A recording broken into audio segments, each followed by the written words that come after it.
Sa ating lipunan ay meron talaga mga taong hindi nakokontento sa kanilang panlabas na kaanyuan. Kaya naman pinipili nilang sumailalim sa mga medical procedures para lamang mapaganda ang kanilang mga sarili. Gaya na lamang ng isang sumisikat na singer mula sa bansang South Korea. Ang singer na ito ay nagtrabaho ng gusto para makaipon ng pera upang matustusan ang kanyang pangarap na mapaganda pa ang kanyang sarili. Ngunit paano nga ba na-addict ang babaeng ito sa kanyang obsession na maging mas maganda pa kumpara sa iba? Ano-ano mga bagay nga ba ang kanyang itinurok sa sariling muka sa paniniwalang mas mapapaganda neto lalo ang kanyang itsura? Ano nga ba ang naging epekto ng desisyon niyang ito na nagdala lamang ng matinding kalbaryo sa kanyang buhay na dadali niya hanggang sa kanyang hukay? At yan ang alamin natin sa JP Amazing Stories.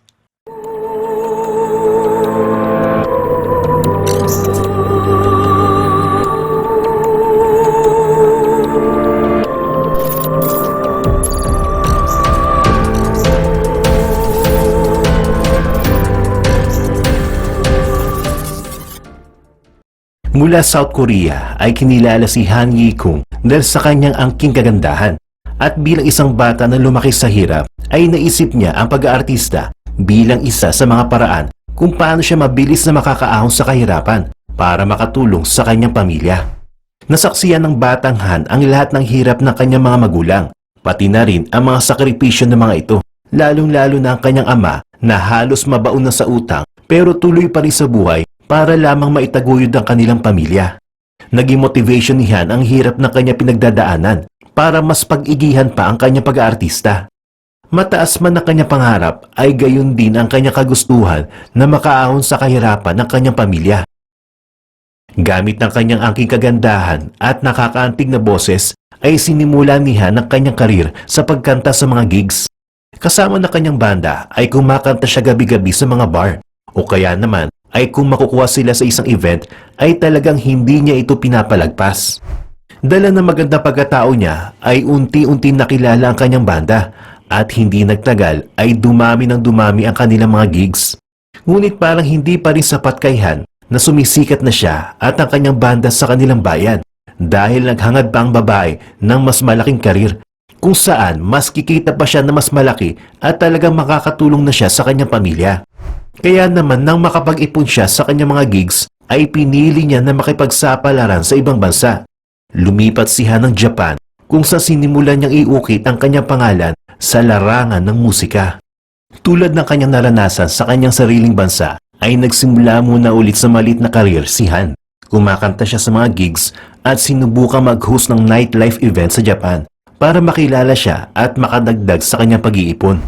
Hindi nagtagal ay nakahanap siya ng paraan para makapag-release ng kanyang sariling album. At dito ay unti-unti na nagbunga ang mga paghihirap ni Han sa kanyang pakipagsapalaran sa ibang bansa.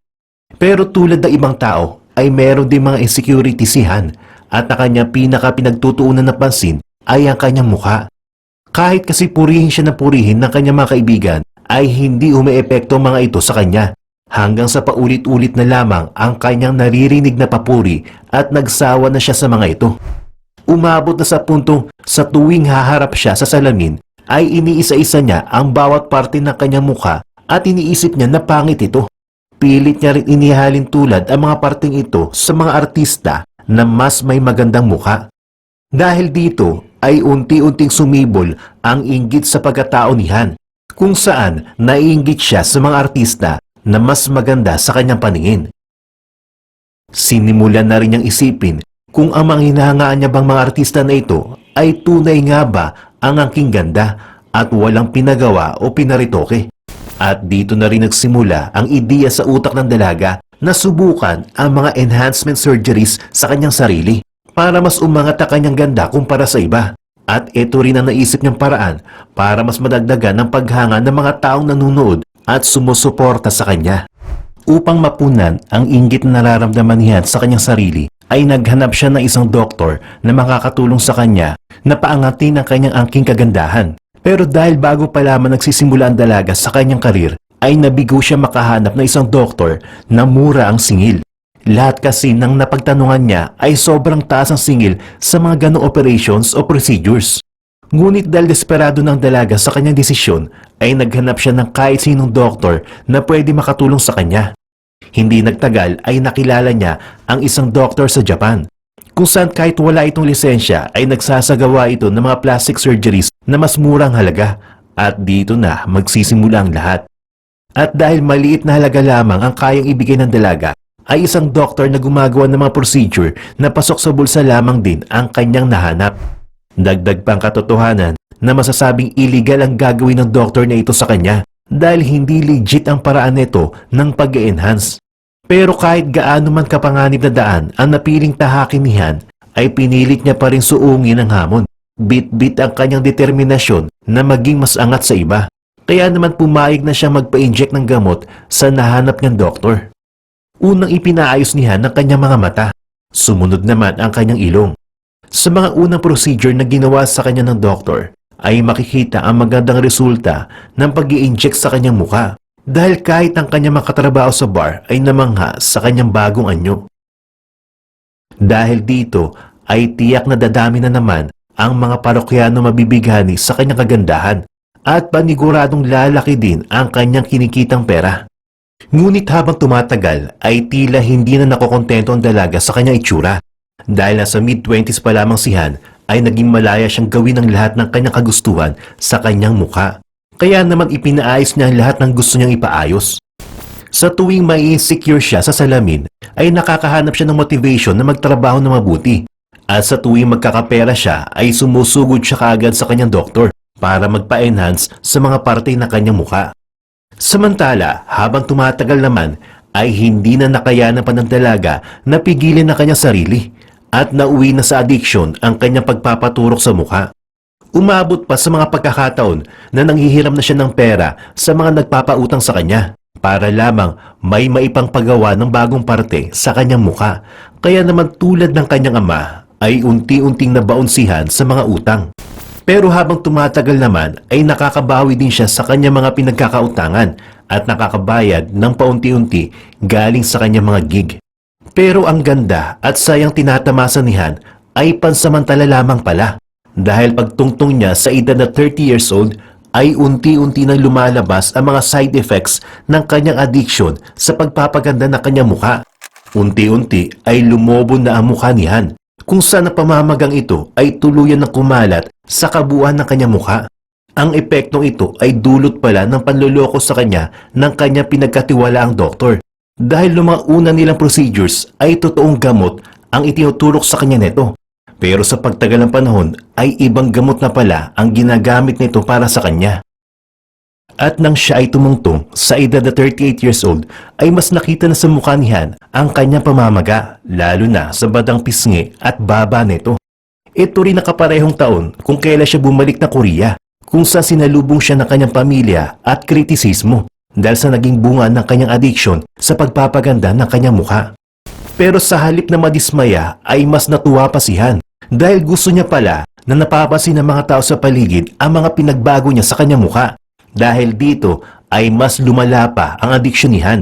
Nadagdagan na rin ito ng schizophrenic behavior kung saan sa tuwing haharap siya sa salamin ay nakakarinig siya umano ng boses na bumubulong sa kanya. Nadagdagan pa ang mga ipapagawa niya sa kanyang mukha dahil hindi pa sapat ang kanyang itsura. At sa pagkakataong ito ay dito na tuluyang bumagsak ang buhay ng dalaga. Nagsimula siyang turukan ng kanyang sarili ng mga kung ano-anong liquid na sa tingin niya ay makakatulong sa kanyang mukha. Una niyang sinubukan ang pagturok ng tinunaw na face cream sa kanyang mukha hanggang sa umabot na sa pagtuturok ng soy oil sa kanyang balat. Sinubukan din niya na turukan ng sarili ng silikon. At ang pinakamalala sa lahat ay sinubukan din niyang turukan ng kanyang sarili ng construction cement para lamang makuha ang kanyang ninanais na itsura. Hindi nagtagal ay lumabas na ang mga epekto nito sa kanyang muka, kung saan namagana siya ng husto at tumigas na rin ang kanyang balat at laman. Bunga nito ay natakot ng lumabas si Han dahil nagiging tampulan siya ng tukso dahil ng kanyang itsura. At sa pagsapit ng taong 2004 ay itinampok na isang documentary crew ang kanyang kwento sa pagbabakasakaling makahanap sila ng doktor na makakatulong sa kanya. Hindi naman nabigo ang mga ito at nakahanap sila ng doktor na makakatulong umanong bawasan ang kalbaryo ni Han. Sa naging operasyon ni Han ay natanggal ng mga doktor ang malalaking bahagi ng mga oil substances at semento na humalo sa laman ng kanyang mukha. Halos 4 na kilo ng foreign substances ang natanggal ng mga doktor sa removal surgery ni Han at kapalit na kabawasan ng kanyang kalbaryo ay hindi na magawang kumura pa ni Han at nagkaroon na siya ng speech deficiency. Sa paglipas ng taon ay tuluyan na namuhay sa ganitong paraan si Han. Pagtungtong niya sa edad ng 50 years old ay nahirapan na siya makahanap ng trabaho dahil sa kanyang edad. Pero mas naging komportable na siya lumabas. At noong 2018 ay binawian na ng buhay si Han sa edad na 57 years old, kung saan hindi naman naging malinaw ang dahilan ng kanyang pagpanaw. Pero ito ang tanging ibinalita ng kanyang pamilya sa publiko. Sa kabila ng nakakatakot na balakid na may dudulot ng plastic surgery sa katawan ng tao, ay hindi pa rin masisisi ang iba na sumailalim sa ganitong proseso. Dahil aminin man natin o hindi, ay mas nakakagaan ng loob kapag napupuri ka ng iba dahil sa panglabas mong anyo. Sa huli ay nasa tao pa rin ang desisyon kung pipiliin niya magpagawa ng parte ng kanyang katawan o kung mananatili siya kontento sa kung ano man ang meron siya. Kanya-kanya tayo ng mga bagay na nagdadala sa atin ng kasiyahan. Kaya naman, huwag nating husgahan ng mga tao kung masaya sila na baguhin ang kanilang panlabas na itsura. Dahil lagi natin tatandaan, wala sa ganda na itsura ang batayan sa pagmamahal at respeto ng mga tao. Kundi ito ay nasusukat sa iyong pag-uugali at kung paano ka makisama sa ibang mga tao.